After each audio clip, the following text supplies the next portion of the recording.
Assalamualaikum warahmatullahi wabarakatuh. Alhamdulillahirabbil alamin wa bihi nasta'inu ala umuri dunya waddin. Wassalatu wassalamu ala asyrafil anbiya wal mursalin sayyidina Muhammadin wa ala alihi wa sahbihi ajma'in. Qalu subhanaka la ilma lana illa ma 'allamtana innaka antal alimul hakim. Wa qala rabbi ishrah li sadri wa yassir li amri wa hlul 'uqdatam min lisani yafqahu qawli, amma ba'd. Yang saya hormati Bapak dosen, Bapak pendamping, utamanya Syekh Mulja, Bapak Astiri, saya Bapak Marzuki, dan juga semua peserta PPL untuk tahun 2001-2002. Pertama, kita panjatkan puji syukur kehadirat Allah Subhanahu wa taala, di mana pada pagi hari ini kita ditakdirkan oleh Allah untuk bermujalasah di tempat yang sederhana ini dalam rangka kegiatan program PPL dari Stai Ma'arif Sampang yang ditempatkan di pondok kita. Semoga mulai niat awal, niat yang baik ini diridhoi oleh Allah Subhanahu wa taala dan dijadikan amal yang nanti bisa kita jadikan oleh-oleh bila menghadap hadirat Allah Subhanahu wa taala. Amin Allahumma amin. Salawat serta salam semoga terlimpahkan kepada junjungan kita Nabi Muhammad sallallahu alaihi wasallam. Baik, saya kemarin dihubungi Ustaz Hussein selaku kepala Madrasah Aliyah bahwa akan ada anak yang mau melaksanakan program PPL dari Stai Ma'arif. Kemudian karena saya tidak di sini, saya tahu welcome, kita masuk saja, tidak ada masalah.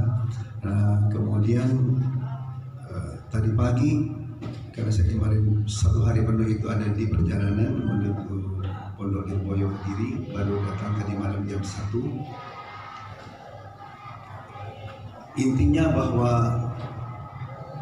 program ini saya berharap tidak hanya sebatas maksudnya bagaimana? Ya sekedar dilewati saja. Tetapi yang lebih penting adalah taksir, ada labet, ada pengaruh, ada bekas. Jangan sampai ada program sementara program itu tidak membekas sama sekali. Oleh sebab itu maka program apapun yang kita lakukan itu murni harus diniatkan karena Allah. Dalam hal ini harus ikhlasun niyah. Niatnya ikhlas karena Allah. Jadi kalau niatnya itu karena ikhlas karena Allah, tidak lagi berbicara ini program, tidak. Tetapi saya harus bisa memberikan sesuatu kepada pondok. Apa pengalamannya dari yang pernah diikuti di kampus atau apa yang kalian miliki, itu berikan semuanya. Namanya saja ini apa? Program praktek.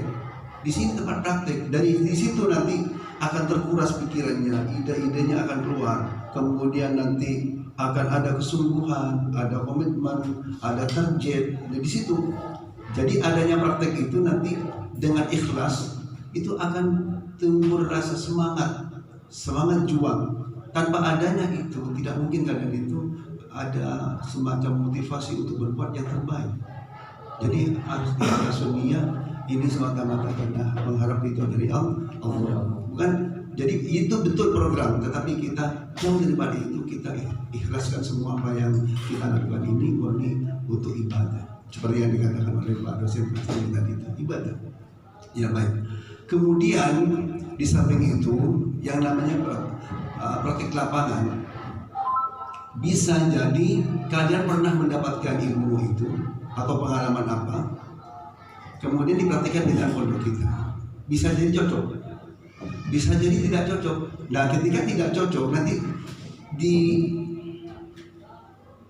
dicari solusinya bagaimana supaya masuk. Artinya tidak harus sama dengan apa yang kita miliki, tapi bagaimana nilai-nilainya kita ambil, kita masukkan. Jadi tidak harus sama, tetapi mungkin caranya saja beda, itu sudah beda hasilnya. Nah, dengan adanya ini, insya Allah kita selalu ada inovasi, selalu aktif, kreatif dan sebagainya. Saya terus terang, pondok ini baru 5 tahun berjalan. Ini mau masuk ke 6 tahun. Tetapi di dalam kurun waktu yang relatif singkat, alhamdulillah ini kepercayaan masyarakat besar. Santri kita ini sudah lebih dari 200, yang mungkin sudah lebih 150, hampir 180 yang mungkin semuanya. Ini luar biasa dalam tempoh 5 tahun dengan jumlah pesantren yang cukup besar banyaknya sekarang, madrasah juga begitu, sekolah juga banyak begitu, dan keadaan yang seperti sekarang ini, ekonomi yang tidak menentu dan kecenderungannya sekarang itu semuanya perekonomian sudah ambruk dan sebagainya. Nah, ini apa? Karena saya selalu berbuat itu saya ikhlas karena Allah. Saya yang bisa saya lakukan ini, saya maksimalkan apa yang saya lakukan, dan perkara hasilnya sudah Allah nanti yang berikan. Berikan yang terbaik. Jadi ini yang dikatakan khairun nasi anfa'uhum linnasi. Jadi kata-kata itu khairun nasi anfa'uhum linnasi, kita berarti harus ada sesuatu yang harus kita berikan kepada orang sehingga kita betul-betul bermanfaat. Logikanya, kalau kita tidak memberikan sesuatu kepada orang, apa yang bisa mereka ambil dari kita? Jadi intinya begini, kita harus bisa memberikan kepada mereka. Jangan dibalik, saya bisa mengambil apa? Jangan dibalik. Ada istilah take and give. Take itu mengambil, give memberi. Sudah, memberi saja nanti itu akan kembali pada kita. Itu konsep Al-Quran, in ahsantum ahsantum li anfusikum. Kalau kalian berbuat baik, maka kebaikan itu bukan untuk siapa-siapa, akan berbalik pada diri sendiri. Sebaliknya, bila berbuat jahat, jelek, buruk dan sebagainya, itu bukan untuk siapa-siapa, balik pada diri sendiri. Jadi sekali berbuatlah yang terbaik, berbuatlah yang terbaik semampu kita. Yang menurut ukuran kita itu yang terbaik. Nanti oleh Allah akan diberi tambahan, bimbingan lagi oleh Allah, tambahannya, sehingga nanti itu apa yang kita lakukan seolah-olah tidak percaya, kok bisa begini, kok bisa begini. Ya karena di situ ada campur tangan Allah di situ. Yang penting karena ikhlas. Bisanya begini, ya ini takdir Allah. Saya kasih contoh. Ketika saya bangun di sini, ini kan mimpinya Bunyaya dulu ya. Ini mimpi sudah 25 tahun yang lalu, tapi ini baru terrealisasi setelah 6 tahun ini, 5 tahun maksudnya. Pada waktu hendak mendirikan, saya tidak punya uang. Untuk pembebasan tanah, saya sampai memondokkan surat mobil. Memondokkan surat mobil. PBKB terus menggadaikan surat mobil untuk mendapatkan uang pinjaman. Sudah, itu saya buat. Jadi tanah saya beli. Terus setelah itu harus segera dibangun. Dari mana bangun? Nah, Allah pada waktu itu memberi saya kekuatan. Ada orang yang sanggup memberikan saya 4,5 miliar. Sudah Kiai nanti akan saya bangun. Jadi nanti 2 miliar ini untuk usaha, 2,5 miliar itu bangun. Semangat. Tahu-tahu apa yang terjadi sampai detik ini cuma ngasih 1 juta. Itu pun kesini cuma karena malu, minta maaf ini macet semuanya. Saya sebetulnya omset banyak, tanah banyak, puluhan hektar, terus rumah banyak, tapi tidak laku. Sekarang itu nilai belinya itu orang yang membeli itu tidak ada. Itu macet semuanya. Itu mau di 1 juta, kita pertama itu harus 1 juta. Tapi saya ambil hikmahnya. Apa hikmahnya? Pada saat itu di sini sudah ada pondok, sudah ada madrasah. Jadi kita ketika mau bangun pondok itu pro kontra, ada yang suka, ada yang tidak suka. Jadi saya ambil hikmahnya. Kalau seandainya pada waktu itu 4,5 miliar langsung ada pada waktu itu, saya bangun, yang tidak suka itu tambah tidak suka. Bisa jadi nanti akhirnya dengki, iri dengki. Nah, dengan keadaannya seperti ini, orang yang awalnya itu tidak suka karena berjalannya seiring dengan waktu bertambah banyak. Andai kata nanti bangun menjadi memang anaknya sudah tambah banyak, itu wajar bangun. Itu hikmahnya. Yang kedua, pada saat itu sudah gagal, ada orang namanya Bahatta. Bahatta itu orang Madura, asal Sampang, punya omset di Malang luar biasa. Saya dengar jual tanah 700 miliar ke PT Garam. Saya dengar bahwa uang itu akan diinvestasikan ke Sampang untuk bangun Sampang. Di antaranya ke Penyepeng, gunung-gunung ini sampai ke Bukir mau dibeli semua katanya. Saya gunakan untuk apa? Biasanya di Madura itu kalau beli gunung diambil tanahnya dijual. Itu enggak, mau dibalik tanahnya, jadi batu-batu dibalik terus nanti ditanami. Yang kerja orang kampung semuanya. Jadi istilahnya menjadi agribis, wisata agribis. Jadi wisata perkebunan. Seperti itu. Bagus sekali di sini. Uang ada 700 miliar. Jadi saya ngajukan bagaimana kalau seandainya sebagian itu untuk diterima. Nah, setelah 3 bulan berikutnya saya tunggu-tunggu kok tidak ada ini. Nah, setelah saya korek-korek ternyata gagal. Karena apa? Dari pihak PT Garam, Gudang Garam itu cuma hanya bisa memberikan 15 miliar satu bulan. Padahal uangnya itu 7 miliar terus berapa bulan itu? Terus calonnya minta 10%, jadi minta 70 miliar, hanya gagal. Tapi tidak masalah bagi saya, karena uang itu bukan satu-satunya, itu salah satu, bukan satu-satunya, salah satu. Kemudian saya usaha lagi, ada orang Malang juga, tapi ada di Pangkal Pinang. Dia punya banyak tanah dan tanahnya itu ada yang dijual untuk boksit, pembuatan aluminium dikirim ke Cina, tinggal ampun ke Cina. Terus ada juga tanahnya dipakai untuk lapangan pesawat, tinggal pembayaran. Tapi saya tunggu sampai sekarang ini tidak ada. Sehingga dari rentetan itu ternyata harapan itu tidak semua harus mulus, itu harus diperjuangkan. Tapi saya bersyukur, kenapa?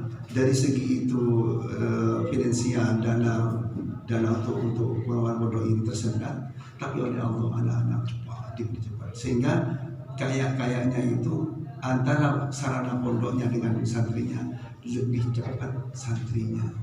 Itu saya bersyukur. Karena apa? Memang begitu. Yang namanya pondok itu awalnya adalah dari seorang figur kiai, di mana orang kiai itu mengajari, kemudian setelah itu sentral kegiatannya ada di masjid atau langgar atau musola. Nah, setelah itu berkembang, mereka ada yang dimondokkan karena mereka itu tidak pengennya pulang pergi, hanya dimondokkan hari ini. Jadi pondok itu sebetulnya tidak seperti sekolah. Kalau sekolahnya didirikan dulu, baru setelah itu buka pendaftaran guru, buka penerimaan siswa, seperti itu. Kalau pondok tidak, terbalik. Jadi ada figur dulu, di situ ada ilmu yang bisa dikembangkan dulu.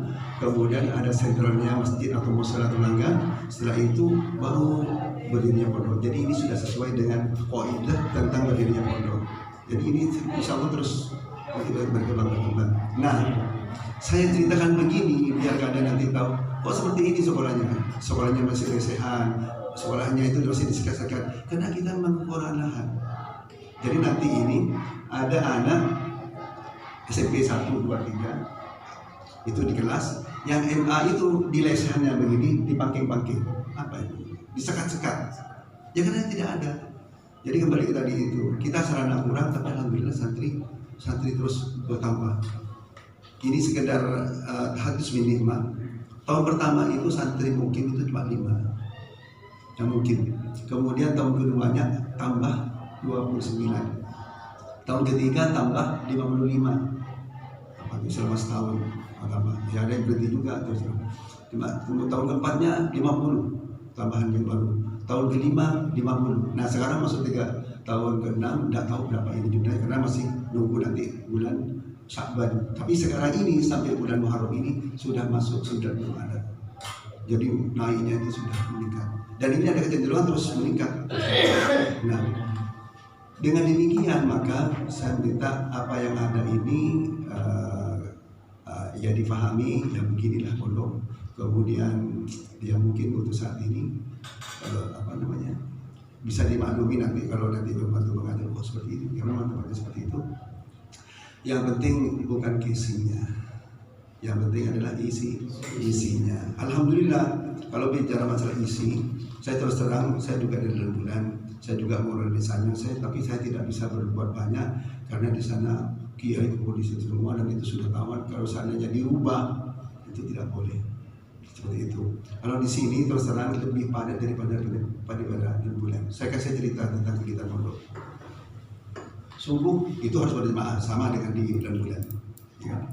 Habis itu pikiran. Tapi yang tidak sama pulangnya dari masjid atau dari langgar itu, kalau di sana habis sholat subuh selesai. Di sini keluarnya pakai waktu. Jam berapa? Jam 6 kurang seperempat baru keluar dari musola. Dan keluarnya itu kemana-mana, langsung ambil kitab, langsung masuk program diniyah. Dan bagi yang baru masuk program asas dari jam 6 kurang seperempat sampai jam 7 kurang seperempat. Itu 1 jam. Habis itu mereka makan, mandi sampai setengah 8 nanti masuk lagi sampai jam setengah 10, jam istirahat setengah jam, setengah 10 jam 10 itu digunakan untuk sholat duha sama dengan di bulan. Nah, cuma yang tidak sama di sini jam 10 masuk lagi sampai jam 12. Kalau di bulan sampai jam 11. Jadi sini lebih panjang waktunya. Karena apa? Karena pendidikan yang di pagi itu bukan cuma hanya program kurikulum yang dipakai di Diknas dan di Demak, tapi saya tambah dengan pendidikan pesantren juga yang dari Gontor dan dari Alamin saya pakai di waktu pagi. Kemudian jam 12 sampai jam setengah 1 itu sholat berjamaah. Jam setengah 1 sampai jam setengah 2 itu istirahat tidur. Kemudian setengah 2 masuk lagi untuk diniyah sampai jam 3, dan itu yang dipakai adalah program dan bulan. Nanti habis asar, sholat asar jam 3 sampai jam setengah 4. Habis itu nanti jam 4 kurang seperempat sampai jam 5 kurang seperempat itu kegiatan ekstrakurikuler. Ada yang belajar komputer, ada yang belajar hadroh, ada yang belajar kaligrafi, ada yang belajar bahasa Arab sampai jam 5 kurang seperempat. Habis itu jam makan dan jam mandi, persiapan untuk sholat maghrib. Habis maghrib, kalau ekstrakurikuler kan tidak ada di bulan. Kemudian dari jam 2 sampai jam 3 tidak ada. Paling yang ada yang aliyah itu pun nanti habis zuhur sampai jam berapa? 1. Ekstrakurikuler itu tidak ada. Kemudian habis maghrib itu tidak keluar dari langgar musola, keluarnya jam 7:15. Jam 7:10 sama keluarnya. Cuma bedanya kalau di bulan masjid, habis itu pulang ke kamar, habis itu masuk sekolah, ya kan? Waktu habis di situ. Kalau kita tidak, tetap di langgar dan programnya mengaji. Jadi tidak habis waktunya mengaji. Itu sampai jam 7 jam 10. Kemudian sholat, nanti jam 8 masuk lagi sampai setengah 10 itu pelajaran dan bulan lagi. Jadi dia diajarkan sampai setengah 10.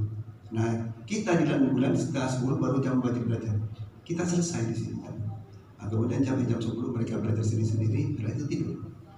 Jadi pengaturan waktunya sangat padat di waktu siangnya, dan itu bisa kita sebagai pengalaman lapangan. Jadinya itu yang diajarkan oleh Allah, wa ja'alna an-nahara ma'asha wa ja'alna al-laila libasa. Jadi siang itu digunakan semaksimal mungkin, malam untuk istirahat. Nah, kenapa saya cerita begini? Karena bagaimanapun kita ini harus memberikan yang terbaik, tapi semua itu harus terkonsep dan terukur. Kalau semuanya dikonsep tanpa diukur, itu kita belum diri.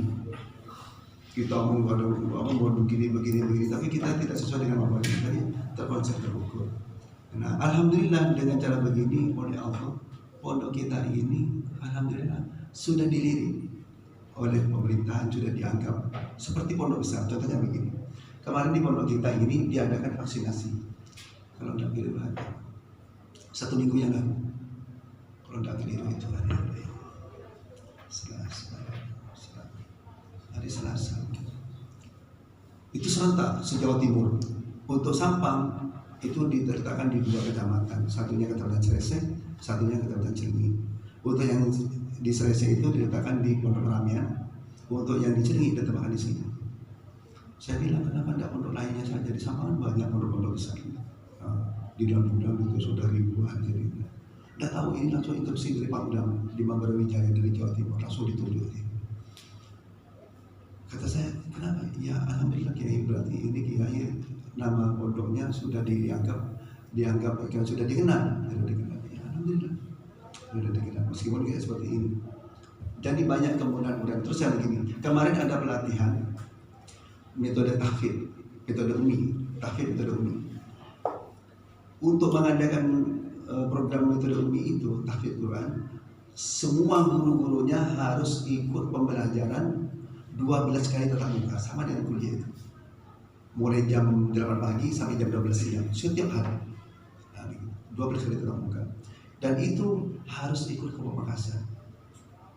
Terus kalau tidak Pamekasan ada di Robotan, tapi masuk ke dalam. Terus saya berpikir, gimana? Karena inginnya pondok kita ini ada guru yang bisa mengajari Al-Quran dengan baik. Saya nikah, ya sudah, tidak apa-apa saya ikut ke Pamekasan. Saya usaha, alhamdulillah dapat mobil untuk disewa, bukan disewa, istilahnya suruh pakai selama kegiatan itu. Nah, di Qudratillah ternyata dari pihak Umi itu memberikan keleluasan untuk sudah Kiai, tidak usah ke Pamekasan, tidak usah ke Robotan, cukup di pondok saja. Nah, sehingga pertamanya yang ingin saya ajarkan yang diikutkan itu cuma 7 orang menjadi lebih dari itu. Ada putrinya juga yang saya ikutkan itu, alhamdulillah. Nah, kemudian setelah 12 kali diakhiri dengan sertifikasi. Sertifikasi itu juga harus begitu, ikut ke Pamekasan atau Robotan. Tapi alhamdulillah itu ditemukan di sini. Dan alhamdulillah lagi, yang awalnya cuma hanya 15 itu bisa sampai lebih dari 20. Tepatnya di sini juga. Kemarin sore baru selesai. Jadi kita ini sudah punya program tahfidzul Quran dan itu masuk kurikulum sekolah. Jadi anak-anak kita dari jam pagi itu sampai jam 11 pasti ada kelas yang mengaji. Jadi bukan cuma malam harinya habis maghrib isya, tapi di kelas itu ada program mengaji Al-Quran. Jadi ramai terus dan semuanya tertib. Kenapa? Karena bagi saya begini, anak pondok itu cuma 3 sasarannya. Insya Allah sama dengan anak-anak itu. Bagi kami itu anak pondok itu satu, sholatnya harus benar. Sholatnya harus benar. Kenapa? Karena dengan sholat itu pengaruhnya secara psikologi, kejiwaan dan sebagainya itu akan berdampak baik kepada perilaku sehari-hari. Makanya itu mungkin yang disabdakan oleh Nabi Muhammad SAW. Awwalu ma yuhasabu bihi al-abdu yawmal qiyamah as-shalat. Wa in hasunat sa'iru amalihi wa in fasadat sa'iru amalihi. Jadi kalau sholatnya sudah bagus, ya sudah apa lagi? Sudah bagus. Jadi sholatnya, kaifiyahnya, syarat rukunnya itu harus benar, bacaannya harus dipahami, sampai pikirannya juga begitu. Kalau bisa nanti tentang imamahnya harus bisa, mengimami bisa. Terus setelah itu apa? Ngaji Al-Qurannya.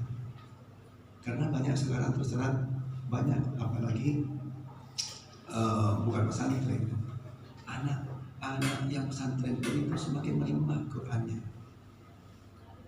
Jadi Qurannya lemah. Jadi harus bagus ngaji Qurannya. Kalau nanti umumnya Qurannya bagus terus bisa baca kitab kuning itu bonus namanya. Jadi Quran dulu, Al-Qurannya. Nah, Quran itu sebagai way of life, pedoman hidup. Kalau nanti itu sudah tahu ngajinya dan tahu artinya, itu artinya nanti ada di bahasa Arab. Itu harus, maka nanti akan menjadi lebih baik. Jadi perilaku sehari-hari itu mereka berpedomannya kepada Al-Quran semuanya. Dan yang ketiga itu adalah akhlak. Sebetulnya bukan ini urutannya, tapi ini semuanya nomor 1. Jadi akhlak itu nomor 1, Quran itu nomor 1, sholat itu nomor 1. Artinya itu yang diutamakan utama. Yang lain-lain itu adalah pendamping atau penyempurna. Nah, sehingga dengan demikian kita itu sebetulnya nanti dalam praktik lapangan tidak terlalu sulit memetakan itu mana arahnya yang benar. Itu stressingnya saja di situ. Dari situ nanti bisa kita pikir begini. Nah, seperti sekarang ini ada kegiatan belajar. Tadi kan rencananya di situ. Karena tiap tahun jadi mengetahui di sana. Sehingga program kegiatan ada yang divakumkan untuk kegiatan semacam ini. Ya, kita sudah yang ngaji tetap apa yang ngaji, terus yang sekolah terus sekolah, yang belajar komputer, yang bukan ini tetap jalan. Itu yang dikatakan Al-Quran, kullun yajri ala sakilati. Semua berjalan pada porosnya. Nah, alhamdulillah. Jadi ini kita bagi ini yang dikatakan profesionalisme. Jadi ada manajemen waktu, manajemen tempat, nah, semuanya itu semua kita pikirkan. Nah, yang terakhir jangan lupa bahwa semua apa yang kita lakukan tadi benar harus dicatat. Sebelum dicatat itu dimusyawarahkan. dimusyawarahkan. Jadi anak 12 ini harus ada yang namanya kerja harian, kerja mingguan, kerja bulanan, program harian, program mingguan. Itu ditulis. Dan nanti kerjakan ada ditulis. Itu sudah benar itu ditulis. Nah, yang ditulis itu dimusyawarahkan. Artinya apa? Itu nanti secara waktu nutur apa tidak, secara teknis nanti bisa apa tidak, kemudian secara pembiayaan nutur apa tidak, semuanya difikirkan. Setelah itu ditulis, ya terukur, semuanya terukur. Nah, dibagi. Ini siapa yang melaksanakan, kapan waktu dilaksanakan, dibagi. Ini tugasnya kamu, ini tugasnya kamu. Sehingga tidak berat. Nah, setelah ada pembagian itu dilaksanakan. Jadi dilihat jalan apa tidak. Nah, yang terakhir nanti dievaluasi. Ini kenapa tidak jalan? Padahal sudah ditulis. Nanti bagaimana solusinya itu. Jadi istilahnya watch, planning, actuating, terus organizing dan controlling. Itu harus. Planning itu yang saya katakan tadi, program dicatat semuanya. Jadi kalian ibarat orang berjalan tanpa itu, seperti orang berjalan tanpa arah, mabuk. Kalau sudah mabuk dari awal, tujuannya kemana tidak akan tercapai. Jadi pertama kali nanti kalian harus berkumpul untuk menentukan arah yang akan dituju mana. Ini apa yang dituju, terus apa ya sarana untuk mencapai ke sana. Di planning semuanya. Ini waktunya kapan, tempatnya kapan, terus apa penanggung jawabnya, itu harus paham. Planning, terus organize, dibagi, siapa pelaksananya ini, siapa penanggung jawabnya ini, waktunya kapan, itu dibagi-bagi. Terus setelah itu kalau sudah ada programnya, ada pelaksananya, kemudian ada waktunya dan pengaturan tempatnya, terus dilaksanakan. Kadang-kadang ada konsep kegiatan pelaksanaan tidak ada, itu nonsense, tidak ada gunanya. Dilakukan. Nah, itu bisa ketahuan kalau nanti ada setiap hari itu atau 2 hari sekali harus ada evaluasi. Dari yang ditulis itu yang mana yang tidak jalan. Makanya semua program itu dari awal itu ditulis waktunya. Jadi ini akan dilakukan pada minggu pertama. Kalau bisa tanggalnya sekalian. Sehingga pada hari itu kok tidak jalan, ada apa yang tidak jalan. Jangan ditulis semua tanpa ada catatan waktu. Paham ya? Seperti ini kira-kira ini ada yang salah ini kayaknya. Ada pelaksanaan ini tidak ada tanggalnya salah. Harus ada tanggalnya. Jadi ini pelaksanaannya hari Senin tanggal berapa? 30 Agustus. Itu ada. Jadi setiap ada acara-acara Senin jangan lupa itu dokumentasi tentang waktu, harinya hari apa, tanggalnya tanggal berapa. Sama dengan pembuatan itu, semua yang diprogramkan itu kalau bisa ditulis itu kapan akan dilaksanakan. Seperti begini, saya dulu pernah di Pondok. Setiap hari apa yang saya lakukan itu pasti saya catat. Setelah mau tidur saya catat, saya tadi ini habis subuh begini, habis duhur begini, habis asar begini. Nah, itu awalnya saya diberi tugas oleh Kiai. Begitu libur dikasih kertas kosong. Kata Kiai, kegiatan kamu selama liburan harus ditulis. Nanti kembali ke pondok disetor ke wali kelas. Kata saya kan gampang. Artinya bisa dimanipulasi, bisa bohong. Setelah saya pulang ke rumah, dari subuh sampai pagi apa gitu. Dalam hati saya, ini kalau saya bohong saya berdosa. Mau tidak mau saya cari kerjaan, ngaji atau nyapu gitu. Saya tulis ngaji dan nyapu. Nanti dari pagi sampai duhur. Ini apa yang cari kerjaan? Silaturahim apa ditulis seperti itu. Nah, itu awalnya di situ. Setelah itu saya berpikir ini salah. Artinya konsepnya salah. Mestinya tidak seperti itu. Apa yang saya akan lakukan besok itu saya sudah konsep malam harinya. Besok saya akan begini, begini. Satu hari itu. Sehingga itu semuanya tercover. Semuanya bisa dilakukan itu. Jadi konsep itu memang di awal, bukan sambil jalan. Nah, karena ini memang sudah jadi program, maka sebetulnya itu harus dibuat seperti itu. Dibuat jalan. Itu sudah terbiasa. Jadi kalau seandainya mau dilakukan apa, sekarang saya sudah ada gambaran ini satu hari saya kemana, ini ke sini. Semua terprogram. Paling tidak itu di 100% dari kegiatan yang saya planning itu paling tidak meleset 1 atau 2. Sampai saya ngatur waktu itu bisa. Saya perjalanan dari sini sampai ke sana. Ini nanti saya sampai di sana. Kalau saya berangkatnya dari sini jam sekian, itu bisa begitu. Makanya di lembur itu kan ada kita apa keluar, ke ipar-ipar. Ini kita berangkat jam berapa? Karena saya lihat di Google sekian menit perjalanannya. Berarti kita harus berangkat sini. Kalau ada pertemuan berarti pertemuannya jam sekian. Itu tidak meleset. Tidak meleset. Seperti acara intihan. Saya lihat acaranya apa? Begitu. Oke, ini berarti jam ini harus selesai, jam ini harus nanti mulai ini nanti selesai jam segini. Tidak meleset, karena semuanya di planning. Nah ini itu terukur, semuanya terukur. Nah oleh sebab itu maka saya katakan ini jangan sampai kegiatan ini berjalan tanpa asal, tanpa pengaruh bekas sama sekali. Semuanya terukur. Untuk itu harus ditulis, paham?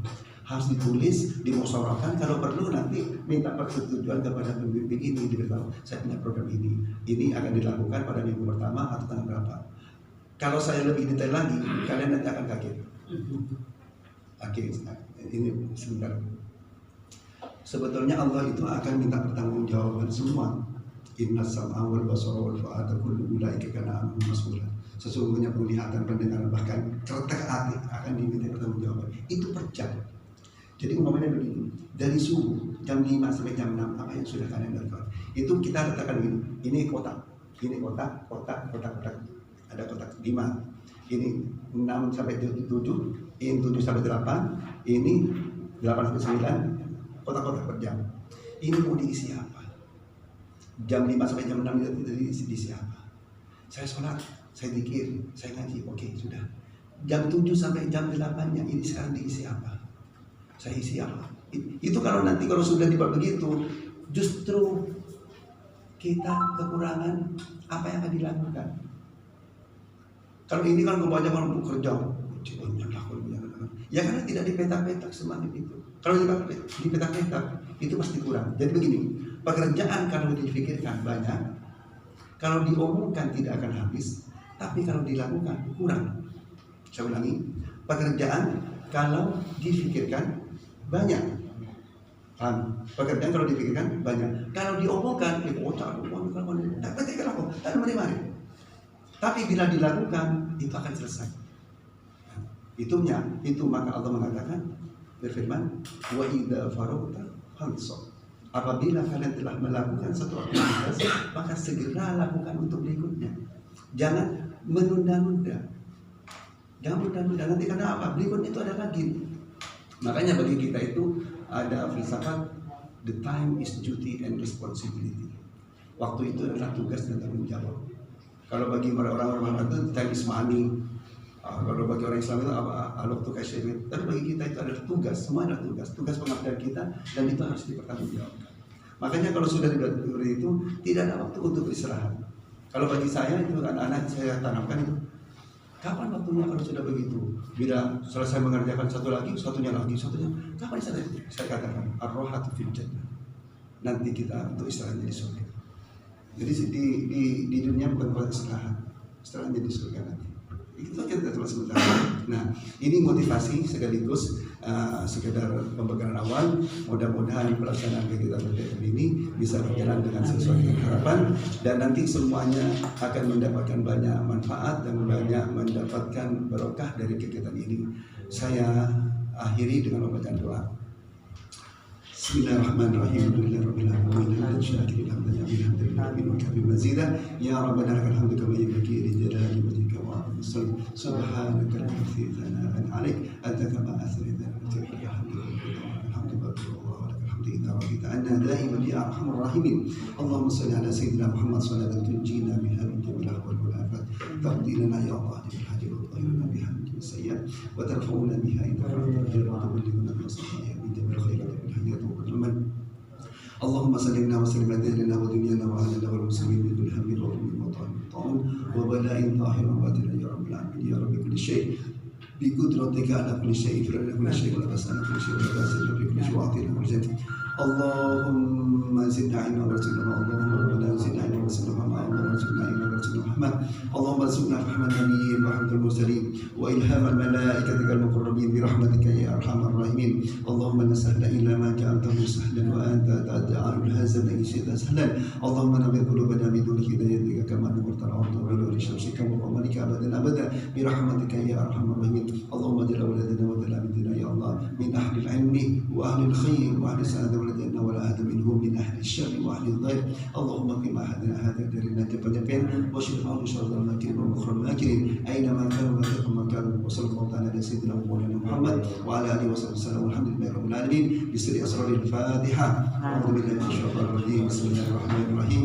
الحمد لله رب العالمين الرحمن الرحيم مالك يوم الدين إياك نعبد وإياك نستعين اهدنا الصراط المستقيم صراط الذين أنعمت عليهم غير المغضوب عليهم ولا الضالين. Sekian dari kami. Untuk berikutnya mungkin membahas diri sama Bapak Sekiki. Badai saya tidak wakil ke peserta. Saya mohon izin sekali lagi terima kasih kepada Bapak dosen pembimbing. Ya mudah-mudahan kerjasama yang baik ini bisa menjadikan ke depan lebih baik bagi kita semuanya. Assalamualaikum warahmatullahi wabarakatuh.